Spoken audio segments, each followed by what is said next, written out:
Nos enfants sont en danger de mort.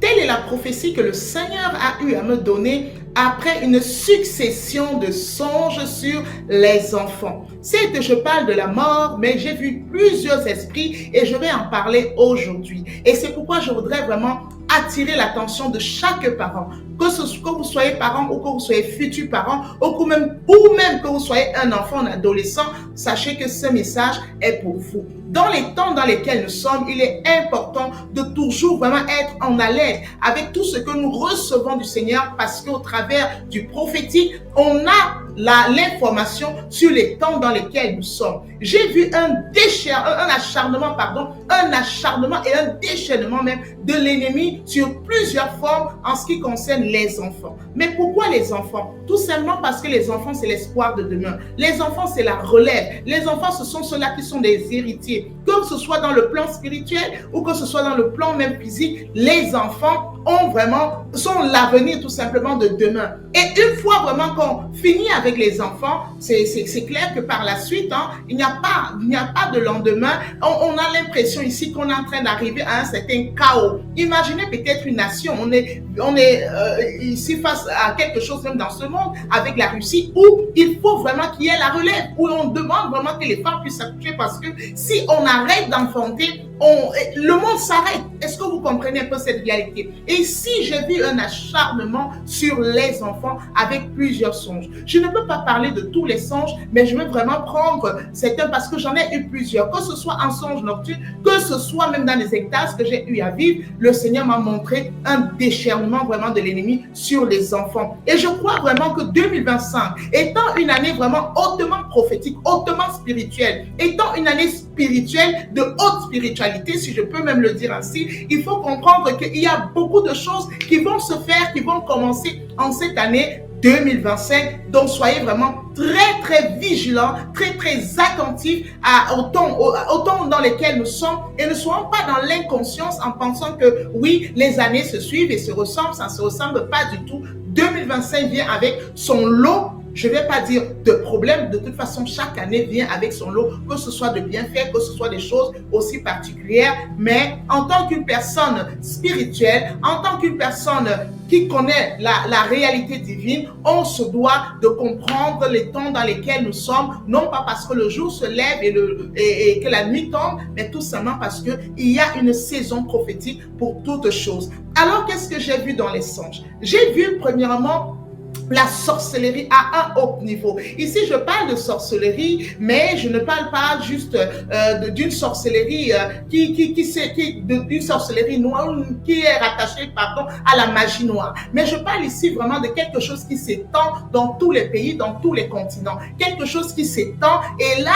j'ai vu à quel point les enfants étaient transformés en poissons. Et après les poissons, ils étaient vraiment grillés. Et après cela, ils étaient consommés. Consommés par certaines personnes, consommés par certaines forces, consommées par certaines entités spirituelles. Et ici, je voudrais vraiment nous interpeller parce qu'il y a eu ici un manque de vigilance. Certes, ça concernait les serviteurs de Dieu, mais je pense que, à la lumière de ce que le Saint-Esprit me dit, ça s'étend sur plusieurs catégories de personnes. Il y a les ministres de Christ, il y a vraiment même les serviteurs ordinaires, et il y a aussi même les païens. Donc, il y a vraiment cette confiance aveugle qu'on donne parfois à certaines personnes, et on peut confier nos enfants. Ici, c'était vraiment l'image d'un homme qui a laissé que quelqu'un à qui il avait confiance, quelqu'un qui respectait, quelqu'un qui était comme un aîné dans la famille, dans la foi et ainsi de suite. Il a eu confiance et il a cédé son enfant.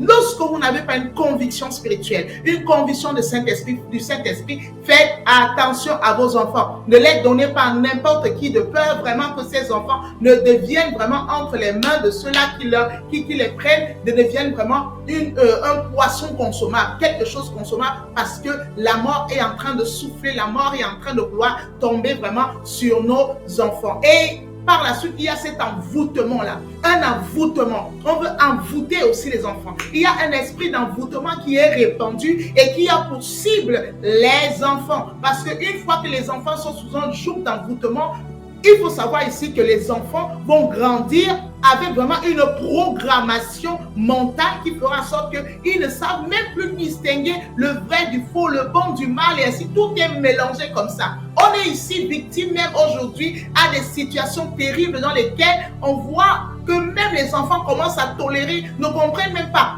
l'homosexualité. Ils voient un homme et deux hommes ensemble, ça devient naturel. Nous, dans notre enfance, c'était une abomination telle que c'est écrit dans la parole de Dieu. Mais on est en train vraiment de voir les enfants qui sont sous un joug dans lequel ils ne savent pas faire la différence entre ce qui est bon et ce qui est mal, et c'est pourquoi on attaque vraiment les enfants. Alors il y avait cet envoûtement là comme ça qui faisait en sorte que les enfants ne savaient plus faire la différence. Et c'est pourquoi il faut se lever dans la prière pour les enfants. Je voyais dans cet esprit de sorcellerie, donc quand on mangeait, et je voyais la mort évidemment qui frappait, donc c'est les esprits de mort qui sont envoyés, les esprits d'envoûtement qui sont envoyés, les esprits de sorcellerie aussi qui sont envoyés, parce que la sorcellerie est un esprit. Par la suite, j'ai fait vraiment d'autres songes où je voyais des enfants qui étaient lésards eux-mêmes. Il y a des parents. Oh, je voudrais vraiment interpeller, sonner vraiment une alerte ici aux parents. Les parents qui travaillent beaucoup, les parents qui sont à fond même dans le ministère. Je parle comme ça aux parents, je m'adresse à moi-même parce que j'en suis aussi, on va dire, une victime parfois du ministère, dans le sens où on est tellement à fond et on oublie que les enfants ont besoin de nous. Parfois, des parents qui travaillent beaucoup oublient que les enfants ont besoin d'eux. Dans les crèches où vous partez déposer les enfants, je parle pour ceux qui sont en Occident, laissez les enfants de telle sorte que la femme de la crèche devient même la mère même de votre enfant. Ou bien des personnes, d'autres personnes, la tata, le tonton, ou bien je ne sais pas qui, la mamie et tout ça. Non. Le parent, si Dieu vous a donné à vous cet enfant, sachez déjà que c'est la propriété de Dieu. Ce n'est pas pour vous, c'est pour Dieu. Donc, c'est-à-dire que tu vas rendre compte de l'éducation. Maintenant, si toi, pour toi, tu trouves que peut-être le travail est plus important, je n'ai pas dit que l'enfant, mais il faut savoir que où tu passes plus ton temps, ça a une importance. Oui, tu vas me dire peut-être que tu as besoin de cet argent pour nourrir ton enfant, je te l'accorde. Je te l'accorde. Mais ce que je voudrais ici dire, c'est qu'il faut vraiment vous occuper de vos enfants. C'est très important. Nous devons nous occuper de nos enfants. Si Dieu nous a donné ces enfants, il a mis à nous la capacité, il a mis à nous la sagesse nécessaire pour trouver des emplois qui peuvent équilibrer ou il peut avoir un certain équilibre. C'est pourquoi même si vous travaillez beaucoup, quand vous avez des temps de week-end, vous avez des vacances, soyez le maximum possible avec vos enfants. Parce que j'ai vu des enfants dépressifs, des enfants dans l'abandon, des enfants suicidaires. Pourquoi? Parce qu'ils se sentaient seuls, parce qu'ils étaient vraiment, ils n'étaient pas compris par leurs parents. Alors ne soyons pas vraiment ces parents-là qui sont toujours en train de nous confronter avec les enfants. Non, non, non. Les enfants sont fragiles. Les enfants sont fragiles. Et je voyais des enfants qui étaient vraiment là comme ça, en train d'accepter les bras tendus de ces esprits de séduction, de ces esprits de suicide, de ces esprits de dépression, de ces esprits de rejet. Et les enfants les embrassaient. Les enfants étaient dans une tristesse parce que je voyais les parents partir et les enfants étaient dans les pleurs. Alors je voudrais interpeller chaque parent. On arrive dans une année particulière. On arrive dans une année vraiment de haute spiritualité. On arrive dans une année où les esprits bizarres sont relâchés. Gloire à Dieu, heureusement que les anges aussi, parce que la Bible dit, là où le péché abonde, la grâce surabonde aussi, donc il y aura une surabondance. Alors notre responsabilité est engagée. Notre conscience doit aussi être engagée dans tout ce que nous faisons. Donc c'est très très important. Il ne faut pas que vos enfants soient vraiment dans cet abandon. Donc j'ai vu par la suite un placement abusif des enfants, un placement du gouvernement abusif des enfants, et cela se faisait ici en France, cela se faisait en France où il y avait ce placement.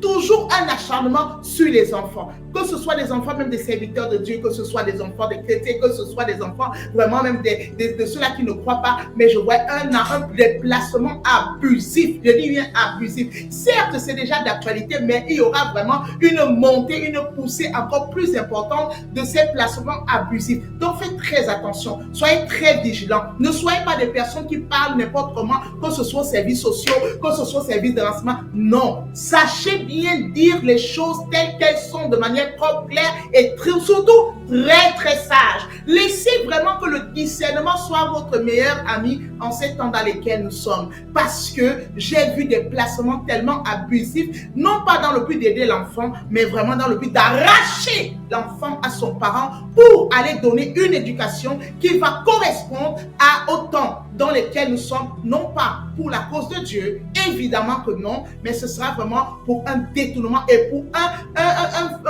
une programmation bizarre pour l'enfant. Donc faites très attention, personne ne peut mieux éduquer et élever votre enfant que vous. Alors parents, soyez responsables, soyons responsables parce que moi-même je suis mère de 4 enfants. Soyons responsables vraiment et ne laissons pas que nos enfants soient placés n'importe comment. Et j'ai vu à quel point il y avait vraiment aussi un acharnement vraiment, on va dire, angélique par rapport à ces États, ces gouvernements-là qui se lèvent pour arracher les enfants à leurs parents afin d'aller vraiment les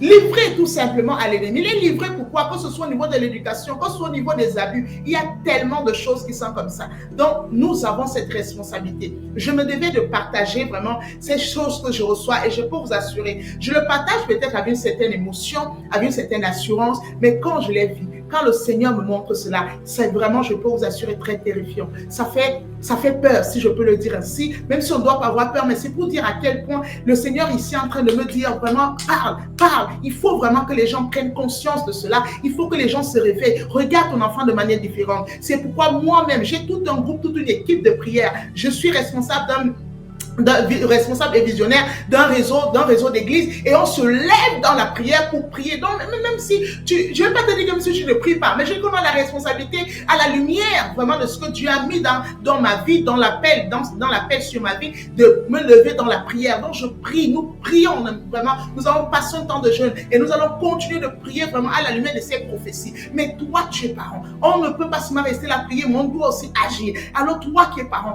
prie pour tes enfants. Quand l'enfant part à l'école le matin, impose les mains à ton enfant, prie tous les matins. J'ai mon petit dernier parce que les autres sont déjà vraiment au lycée et puis un indépendant. Donc j'ai mon petit dernier avec lequel tous les matins il faut qu'il prie. Il doit savoir comment prier, c'est très important. Il faut que l'enfant reçoive cette lumière divine. Pendant que l'enfant part et reçoit des choses étranges, l'enfant a déjà fortement reçu ce que vous, en tant que parent, vous avez eu inculqué dans la pensée, dans la mémoire, dans le mental, dans le cœur, dans la vie de vos enfants. C'est votre responsabilité, personne ne le fera. Et s'il vous plaît, rassurez-vous de ne pas exposer votre enfant. Vous, surtout vous, qui êtes ici en Occident, exposez votre enfant à un placement quelconque. Je peux vous assurer, c'est la destruction de votre enfant. Ce ne sera jamais pour son bien. C'est très important. Donc, c'est pourquoi vraiment, si vous avez un problème, rapprochez-vous afin qu'on puisse prier pour vous, afin que vous soyez conseillés. Mais je vous dis que si Dieu vous a donné un enfant, il vous a donné cet enfant pour que vous puissiez bien l'éduquer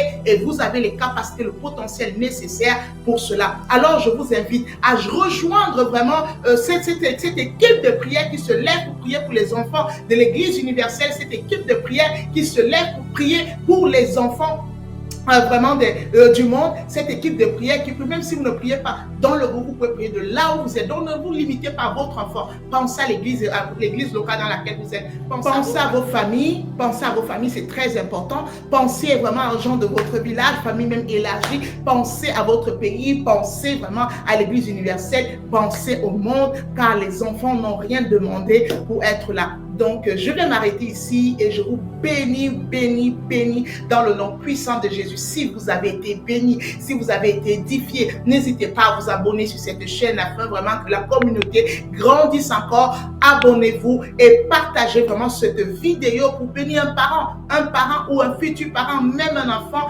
Partagez la vidéo et priez afin vraiment que même les mauvaises compagnies, parce qu'il y a des infiltrés, j'ai aussi vu des infiltrés, j'allais oublier cela, j'ai vu des infiltrés, des personnes qui viennent tisser amitié, des enfants démons, comme on appelle des enfants démons, qui viennent tisser des amitiés avec nos enfants, avec les enfants, afin de pouvoir les attirer d'une manière ou d'une autre. Il y a aussi des enseignants parfois infiltrés aussi. Priez aussi pour cela, vraiment que votre sensibilité spirituelle soit encore plus aiguisée, afin de pouvoir discerner, même lorsque l'enfant vient nous raconter ce qui s'est passé à l'école, ou bien ce qui s'est passé dans la cour, ainsi de suite, que vous sachiez discerner. Vous êtes abondamment bénis.